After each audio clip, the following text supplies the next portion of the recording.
کہ امام حسین کا نام لینے والے بھی شراب سے گریز نہیں کرنا چاہتے، یعنی اس کو محبت کے خلاف سمجھا ہی نہیں جاتا، بلکہ محبت کی علامت سمجھا جاتا ہے کہ ولادت کا دن تھا۔ ایک صاحب بیان کر رہے تھے، وہ ولادت کا دن تھا، میں نے پوچھا کہ بھئی وہ فلاں قتل کیسے ہوا، وہ کسی قتل کے بارے میں وہ پوچھ رہا تھا، تو جو صاحب سے پوچھ رہا تھا وہ صاحب کہہ رہے تھے کہ واقعہ بیان کر رہے تھے کہ ہوا یہ کہ وہ صبح کا وقت تھا اور ہم لوگ جو ہے ولادت کا دن تھا اور ہم لوگ ایسے بیٹھے ہوئے تھے اور ہم لوگ جو ہے وہ ولادت کا دن ہے بلکہ تھوڑا پی لیے اور پی لے کے بیٹھے ہوئے تھے، اس کے بعد میں معلوم ہوا کہ وہ، یعنی مطلب کہنے کا یہ ہے کہ اس کو خبر ہی نہیں ہے کہ میں کیا کہہ رہا ہوں اور کتنا بڑے جرم کا حوالہ دے رہا ہوں اور اپنے گناہ کا اعتراف کر رہا ہوں اور کسی کو گواہ بنا رہا ہوں کہ میں نے یہ کام کیا، یعنی اس کو برا نہیں سمجھ رہا ہے وہ بندے خدا، وہ برا نہیں سمجھ رہا ہے، اپنے آپ کو خطاکار نہیں مان رہا ہے، اس کو اپنے لیے باعث فخر بتا رہا ہے۔ ولادت کا دن تھا تو میں نے جو ہے خوشی میں آ کے ایسا کام کیا ہے، محبت اہل بیت میں کیا ہے۔ اس کا مطلب یہ ہے کہ محبت اہل بیت کی تفسیر جن لوگوں نے بیان کی ہے وہ کس طرح سے بیان کی ہے۔ لوگوں سے ڈر کے مجلس پڑھی جاتی ہے کہ آپ بتائیے، جو لوگ نیچے بیٹھے ہوئے ہیں جن کو آپ کو ڈرانے کے لیے کہا گیا، ڈرنے کے لیے نہیں کہا گیا۔ کوئی قرآن کی آیت بتائیے کہ خطیب کو ڈرنا چاہیے، عالم کو ڈرنا چاہیے، بتائیے کوئی آیت، کوئی حدیث بیان کیجیے کہ مولا امیر المومنین نے فرمایا کہ جو لوگ آپ کے ممبر کے نیچے بیٹھے ہیں ان سے ڈریے آپ، اور وہ لوگ جو چاہ رہے ہیں وہی پڑھیے۔ اگر کوئی شرابی بیٹھا ہوا ہے تو شراب کے خلاف مت پڑھیے، اس سے فساد ہو جائے گا، معلوم ہے آپ کو۔ کوئی جواری بیٹھا ہوا ہے تو اس کے خلاف مت پڑھیے۔ کوئی جو ہے رشوت لینے والا بیٹھا ہوا ہے اور کوئی سود خور بیٹھا ہوا ہے تو سود کے خلاف مت بولیے، اس کا انجام معلوم ہے کیا ہوگا،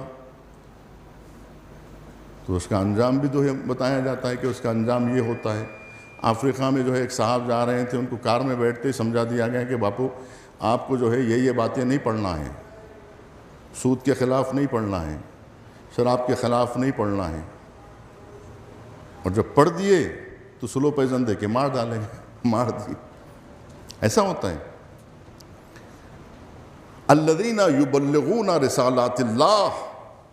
یخشونہ ولا یخشون احدا الا اللہ۔ قرآن کہہ رہا ہے کہ جو لوگ اللہ کے پیغام کو پہنچاتے ہیں وہ ڈرتے ہیں مگر سوائے اللہ کے کسی سے نہیں ڈرتے۔ ایسا نہیں کہ اللہ کا بھی ان کو خوف نہیں ہوتا ہے، ہاں ہوتا ہے، ڈرتے ہیں مگر اللہ کے علاوہ کسی سے نہیں ڈرتے، کسی سے خوف نہیں کھاتے۔ خوف بس خدا کا ہے۔ یہ کس کا نعرہ ہے کہ خوف بس خدا کا ہے؟ یہ حسینی نعرہ ہے۔ یعنی یہ رخ کو اگر ہم نے پڑھا ہوتا تو پھر ہم کو حوصلہ ملتا کہ دیکھو ظالم، لیکن وہ رخ جو امام حسین کا ہے اسے بیان نہیں کیا گیا۔ افسوس تو یہ ہے کہ امام حسین کا جو نورانی صفحہ ہے اس کو بیان، کیونکہ نورانی صفحے کو بیان کرنے سے ٹھیک ہے کہ رونے والا پہلو دب جاتا ہے، ٹھیک ہے، رونے والا پہلو جو ہے وہ دبے گا نہیں، لیکن آپ یہ سمجھتے ہیں کہ اگر ہم یہ بیان کریں کہ کسی بہادر کو مارا گیا ہے تو لوگ روئیں گے نہیں۔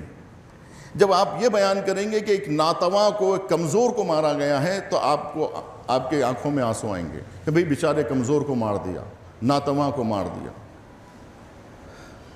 لیکن یہ تو حقیقت نہیں ہے نا، یہ تو حقیقت نہیں ہے۔ حسین ناتواں نہیں ہے، حسین کمزور نہیں ہے، حسین سے بڑا شجاع تو تاریخ میں نہیں گزرا نا۔ الشجاعۃ الحسینیہ، حسین جیسا شجاع، حسین جیسا صابر نہیں گزرا۔ اکیلے حسین نے وہ جنگ کی ہے کہ اس وقت جنگ کی ہے، دیکھیے جس وقت انسان جو ہے وہ ٹوٹ جاتا ہے، وہ حسین ابن علی جنہوں نے اپنے بھائی کے لاشے پر یہ مرثیہ پڑھا تھا کہ بھیا تمہارے مرنے سے حسین کی کمر ٹوٹ گئی، اور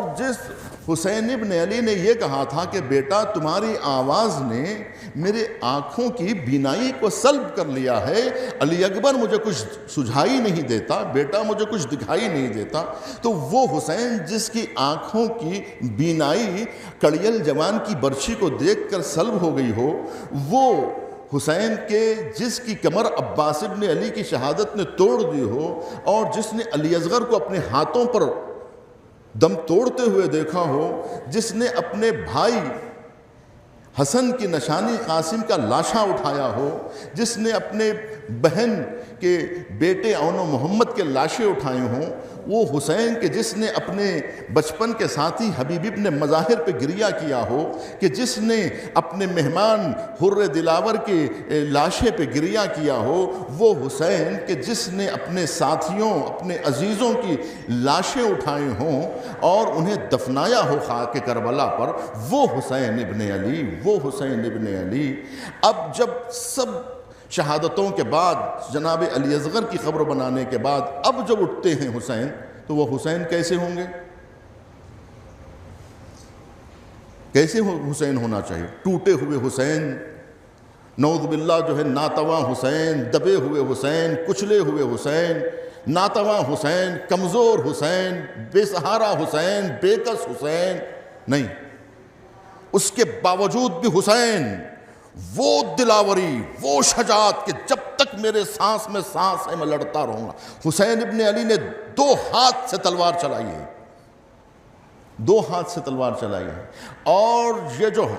ایسے شیر نر کی طرح ایسے دوڑتے ہوئے حملہ کیا امام۔ آخری جو حملہ ہے، جو جنگ ہے نا، وہ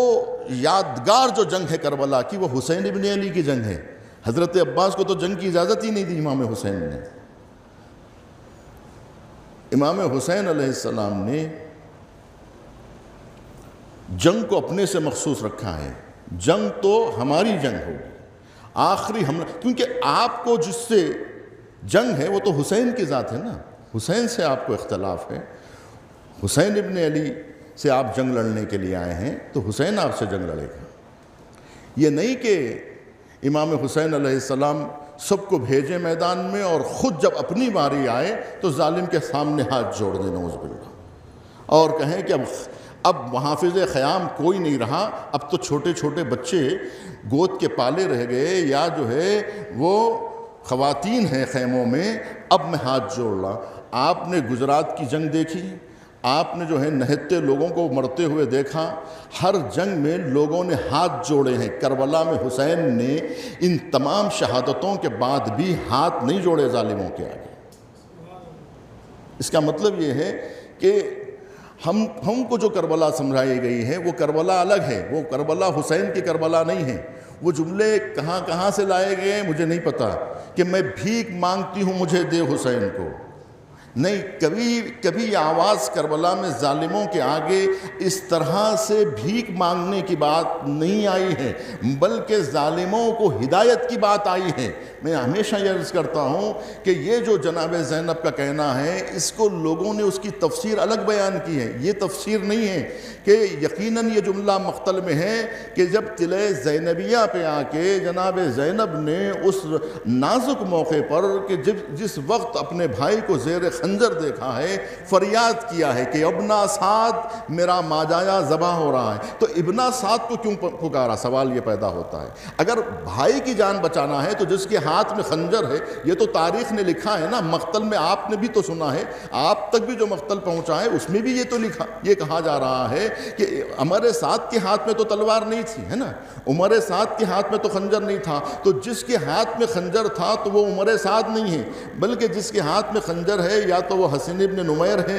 یا وہ شمر ابن ذیلجوشن ہے، یا پھر وہ سنان ہے یا خلی ہے، ان کے ہاتھ میں خنجر ہے، تو ان میں سے کسی کو بھی نہیں پکارا جناب زینب نے۔ یعنی جن لوگوں کے ہاتھ میں خنجر ہے، جو بطور قصاب ٹھہرے ہوئے ہیں، ان کو پکار کے نہیں کہا کہ میرا ماجایا ہے، اس کو بچا لے، اے شمر بچا لے، اے شمر بچا لے، اے سنان بچا لے، اے خلی بچا لے، میں اپنے بھائی کی جان بچنے کی بس بات کر رہے ہیں۔ ہم کو اپنے بھائی کی جان چاہیے اور کچھ نہیں چاہیے۔ اگر جان بچانا ہوتا تو امام حسین علیہ السلام مدینے سے نکلے تو مکہ کیوں آئے؟ اور مکے سے اگر ان کو ہند جانا تھا، سندھ جانا تھا، تو وہ کوفے کی طرف کیوں گئے؟ وہ اپنی جان بچانا چاہ رہے تھے، اپنے کاروان کی جان بچانا چاہ رہے تھے، یا اپنی جان کے نذرانے پیش کرنے کے لیے چند دن کے بچے کو بھی ساتھ لے کے چلے؟ اگر انہیں اپنے بچوں کی زندگیاں بچانی ہوتی، اپنے بہنوں کی عزت و آبرو کو بچانا ہوتا، تو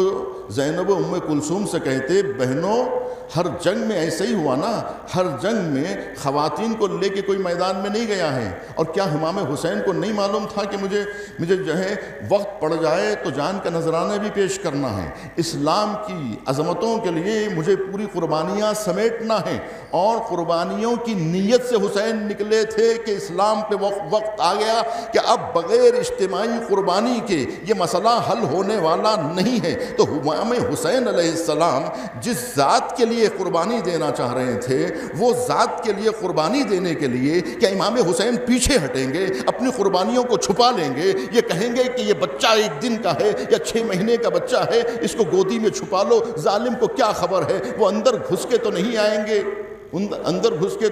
گے، جبکہ امام حسین نے جناب قاسم نے جب فہرست پوچھی تھی تو اس میں یہ بتایا تھا، اور سب کو یہ بتایا تھا کہ میرا 6 مہینے والا بھی شہید ہوگا۔ یعنی امام حسین کی نیت تو یہ تھی کہ اگر وقت پڑ جائے تو میں حقانیت اسلام کی اظہار کے لیے اپنے 6 مہینے کی قربانی بھی پیش کروں گا۔ وہ نیت سے تو امام حسین آئے تھے۔ یعنی آپ کو کربلا میں نیت حسین کا پتہ ہی نہیں ہے تو آپ کربلا بیان کیسے کریں گے؟ آپ تو کربلا کی پوری تفسیر ہی کو ختم کر رہے ہیں، خاک میں ملا رہے ہیں آپ تفسیر کربلا کو۔